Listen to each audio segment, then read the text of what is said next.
Hello folks, I'm abandoning the daily vlog for today only because I need to talk about something more important, hopefully something you've already seen around the internet over the course of this week, and that is Article 13. Article 13 is a part of the new European Union Copyright Directive. It was passed in September and in its current form could lead to major restrictions on both the uploading and viewing of YouTube content within the EU. And for those of you sat there in Britain like I am thinking, finally something good about Brexit, we're still in the EU at the moment. This does apply to us, and depending on the terms of Brexit, there's every chance that even after we leave, it could still apply to us. And even if it ends up not applying to us here in Britain, it's still going to have a massive impact on the whole of YouTube and on the whole of social media, whether you're in the UK, the EU, wherever you are in the world. This is going to affect you. The intentions behind the Copyright Directive in Article 13 are good intentions. The whole intention of it is to provide better protection for copyright holders against the rascals that go out there and steal their content, whether it's stealing massive chunks of it to use in a video of their own, or just completely stealing it and re-uploading it, or anything in between. It's to stop it's the phrase that always gets thrown around on YouTube at times like this, it's to stop the bad actors from spoiling it for everybody else. If we look at it purely on the basis of what it's intended to do, it's absolutely not bad. That is something that social media companies on the whole need to get a better grip on. Piracy is always going to be a problem, but we should always be trying to battle piracy and just stealing of people's intellectual property. So the concept and the idea behind what they're trying to do with Article 13 is not bad. The issue comes from the wording and the way that it looks like it's going to be implemented. And the key issue there is that it switches the liability for copyright claims from the person uploading the video to the platform holder, and it makes that switch at the point of upload. Now what that means in practice is that rather than the existing system where if you upload something to YouTube and it's got copyright content in it, it will be hit by the content ID system, and then from there the copyright holder will get the option to decide what to do with that content. They could choose to have the video taken down, they could choose to leave the video up, but they're going to take the ad revenue from it, but the video still exists, the video can be uploaded.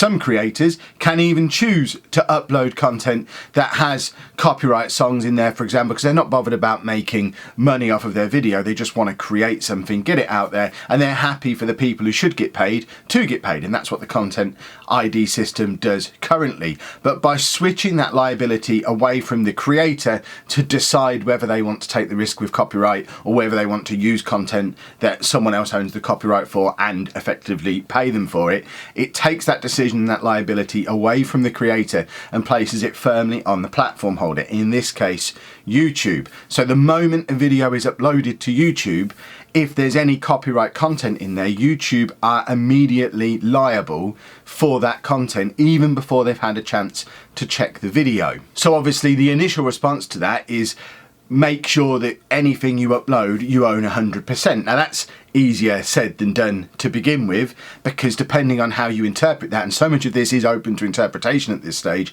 but depending on how you interpret it, how can you prove you own 100% of a video that you've created? It really depends where you draw that intellectual property line. For example, I'm sat here in front of a load of stuff that, I mean, I don't own the copyright to the Fallout face image thing that's behind me. I don't own the copyright to these comic book characters that are behind me in pop vinyl form. Will they be directly impacted by Article 13?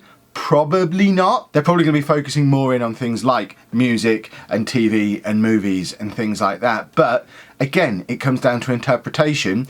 There is stuff in this frame right now that I don't own the intellectual property for, and you could interpret Article 13 in such a way as to make this video something that contravenes it. YouTube become liable for it. YouTube could get sued by Bethesda, as an example, for allowing me to upload a video that includes an image that they own in it. Now, although it's very unlikely the law itself would be applied to that effect, the impact that it has on us as creators and you as viewers is how much of a risk YouTube and other platform holders are willing to take with stuff like that. I saw in another video on this topic a statistic that there's around 400 hours of content uploaded to YouTube every hour. That's far more than they could ever hope to check. And even if they did check it all within an hour of it being uploaded, there's still that initial 1 minute, 2 minutes, 5 minutes, however long it is, where it's on the site before it's been checked, and they're still culpable for that. They could still get sued for that. And if they decide to be particularly risk averse with this and make a decision of, look, we can't check every video that's uploaded, it's not realistic. And it's not realistic. There's no way they can check every video that's uploaded. That's not how YouTube works. So they could, as a company, take a view of, you know what, the risk here for us as a company is too great. Rather than us following Article 13 to the letter and using it the way it's intended to block content that other people own the copyright on, we're going to take a decision as a company, as YouTube, to just block any uploads from anywhere in the EU, because that way we don't have to take that risk. Anyone who's in the EU can't upload videos anymore. And not only that, if you're in the EU, you won't be able to watch videos anymore. If you're not in the EU, you obviously won't be able to watch the videos that the people from the EU used to be able to upload and they now can't. And also, if you're uploading from outside of the EU, no one in the EU is going to watch. So not only is this a big issue for the EU, it's an issue for the YouTube ecosystem as a whole, because it's a worldwide marketplace, a worldwide audience, and we all get viewers from all over the world and we all upload from all over the world. Now, don't get me wrong, I am not saying that if Article 13 comes into effect in its current form, that is what is going to happen. Try not to panic too much. You need to panic a little bit, but try not to panic too much. I'm not saying if Article 13 passes, YouTube is dead in the EU, regardless of what I might have put on the thumbnail or title. I probably put something like that on the thumbnail or title. But looking at it from a business perspective from YouTube and other social media companies, this is absolutely not just limited to YouTube. This is anywhere where you can have user-generated content. Looking at it from YouTube's perspective, they probably could really ramp up the investment and the technology behind the Content ID system so that it is absolutely catch-all, gets everything, and it can effectively check videos as they're being uploaded through some kind of computer system thing. The problem is, we all know from the existing algorithm in YouTube that stuff like that's never 100% effective, so there's still a big risk on their side from if the system gets it wrong. But also, developing a system like that is going to be extraordinarily expensive, and they might just decide, you know what, most of our money as YouTube, as Google, is made in the US. Yes, it's a shame if we have to lose the EU, but it's not so much of a shame that it's worth spending all that money. Our business model will be fine. Yes, it's horrible for all those creators and all those viewers that they're not going to be able to share their work anymore. They're not going to be able to view their favourite stuff anymore. But ultimately, as a business, we'll be fine. We'll just carry on in the US, and they could take that as a decision. Now, even if they don't go to the extremes that I've just identified, any kind of restriction or blocking on content on upload, on who can view what and where, or any kind of restriction on that is going to have a direct impact on advertising revenue. It's going to have a direct impact on view numbers, and ultimately it will lead to some creators losing their livelihood. I'm not saying it will directly affect me. I don't know. So much of it is so up in the air at the moment. It could affect me. It might not affect me. I have no idea. I'm not making this video as a help me, I might have to go and get a real job, cry for help kind of thing. This is a genuine threat to this awesome place that has been built over the last 10 years that allows people like me to create content for people like you to watch. And although I know there are a section of people out there who'll say, yeah, so what if people have to go and get a real job? I have to go to work every day. I get that. If they took away monetization on YouTube tomorrow, I would still make YouTube videos. But, and this is the big but that does apply to anyone who does this as their job. Yes, most of us love it and would carry on doing it even if we didn't get paid to do it. Most of us were doing it for years before we started to get paid for it, usually alongside a job.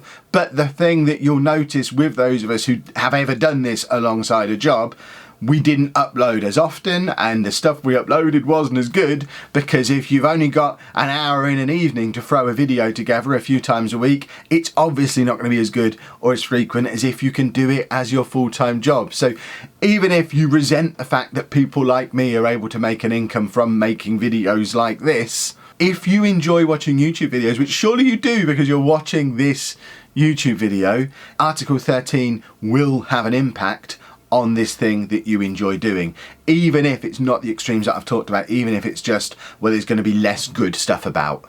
Less good stuff about, to me, is still a problematic outcome of Article 13 coming into effect. Now, I've talked about this a little bit on Twitter already, and one of the most common responses I've got is, I'll just use a VPN. And yeah, some people probably will use a VPN. As a creator, if they decided to block me uploading in the UK, in the EU, I would almost certainly try and get around it by using a VPN initially. Now, whether YouTube would allow that to continue, I speculate they probably wouldn't. And one of the discussions I've had is, yeah, but you can't block VPNs. No, you can't block a VPN, but they already know where I live. I have to fill in tax forms and, you know, they send me money. They know where I live. If I magically start sending my data to them over the internet via Venezuela, then if they're worried about getting sued because of Article 13, they'll probably just check, Kev, we noticed that you're now uploading from Venezuela. Great, congratulations on the move. Can you just send us a little bit of proof that you are now living there, just so we can carry on sending you your money? So I might still be able to upload. Whether I'd still get paid is very up in the air. No announcements on this stuff has been made. This is all my speculation of where I see logical extensions, logical conclusions of where we are now and where we could go. So there will be plenty of creators who use VPNs, and there will be some of your more tech savvy viewers who will go and use a VPN as well, so they'll be able to continue to watch, and it'll have less impact on them probably because they likely will just be able to carry on watching. YouTube don't know where they are, they don't need to know where they are. If they use a VPN, that's fine, they'll be able to carry on watching. But there's still two big impacts there. One, only your real tech savvy hardcore are going to do that. The people who just watch a little bit of YouTube while they're having their tea because it's the shiny new app on their new smart TV, and you know they've kind of got into watching the odd cookery tutorial or whatever else it might be. Those people are not going to go to VPNs. They're not going to come over. They are not into this. It's not as important to them as it is to us. We will lose the casual viewer, if you want to put a label on them. And also, those of you who do stick around, I've already said before, you're likely to have less content to watch, and the content that you can watch is likely to be of lower quality. So even though you'll find a way to carry on watching YouTube, and I'll find a way to carry on uploading to YouTube whilst probably having a job, the stuff I'm uploading, because I'm working as well, is going to be less frequent and lower quality, and that's going to have a direct impact on your enjoyment. So even those of us who work our way around the system, it's not going to be the same thing we're accessing as we have access to now. And it's important to note as well that this isn't just YouTube that we're talking about. This is all social media. This is anywhere where you've got user-generated content. You'll have probably seen, if your ears are to the ground on Twitter, talk of the meme ban or the link tax and all these other things that could potentially come in as part of this. Memes use copyright content that someone else owns. You might not be able to use your memes anymore. The link tax is an utterly ridiculous thing where content providers, for example, I don't know, the BBC, who write articles on their website and then we share them on social media because they ask us to. It benefits them to share them. That's how their news stories go viral. But they could, and emphasis on could, they might not, but they could make a decision that, you know what, we own that content that's being shared on those social media platforms. That article that you've posted on Facebook, we own that. Facebook have to pay us to have that on our site. And again, it's Facebook who are liable. It's Twitter who are liable. It's YouTube who are liable. Now, the chances are most of your big news companies probably aren't going to ask for money from them because they want their stuff to be shared. They ask us to share it. But looking at it again, from the business's point of view, because it's these companies who are being made liable, they have to make the decision of, are we going to take the risk? Are we going to allow outside links to be posted on our social network if somebody could sue us for doing it, even if they probably won't? And you could end up with a scenario where your social media sites say, you know what, we're not taking this risk. you're no longer allowed to post links to outside websites on our platform. I'm not saying that's what will happen when Article 13 comes into effect, but it is something that under the current wording of Article 13 could happen. And that's really the purpose of making this video and the idea of getting this discussion out there in the open, because like I said, the ideas behind Article 13, the intention behind it is good. It's positive. You do need to be able to stop people from just taking full movies and re-uploading them to YouTube for people to watch, or ripping music off of something and re-uploading it, or what, you know, all this bad stuff that goes on. There does need to be a way to stop that from happening, so the people who create content get paid for the content that they've created. But the wording of Article 13 and the way it's been put together is so heavy-handed and so open to interpretation that there's so many different potential outcomes at the moment, and this could come into law without us actually knowing what it will look like. It could become law, and then we could have YouTube and Twitter and Facebook and Twitch and whoever else it might be saying, yeah, you know what, we can't do this here anymore, bye-bye Europe. It's a potential outcome, and that's why the wording needs to be clarified. I'm not saying abolish everything about Article 13 and the Copyright Directive. I'm saying let's work on the wording, make sure it works for everybody who's involved in this issue, not just your big companies who are creating and releasing the music, but it, you know, I'm a creator too. I deserve to be paid for what I do. I deserve to be able to carry on doing what I do. And at the moment, my livelihood and the livelihood of thousands more like me is being put at risk by a law designed to protect a different bunch of people who feel hard done by. And you shouldn't be punishing this group to help this group, because I've done nothing wrong.